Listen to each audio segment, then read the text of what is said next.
Cash App allows linking multiple debit cards to one account for flexible funding and withdrawals, up to several, with no strict limit.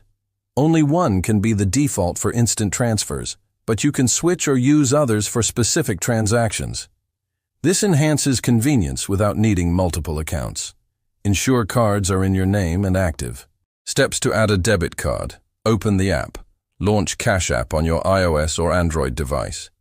Access banking. Tap the Money tab, $ icon at the bottom. Link card.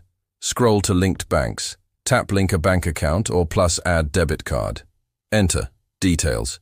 Input card number, expiration date, CVV and zip code. Cash App verifies via a small test deposit, refunded instantly. Confirm Tap Link Card. It appears in your linked list. To add a second debit card, repeat steps 1 to 5. The new card joins the list. No need to remove the first.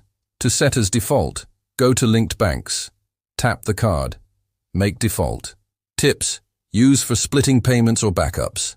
Verify cards support Visa and MasterCard, no Amex. If errors occur, for example, invalid card, check details or contact support, 1-800-969-1940.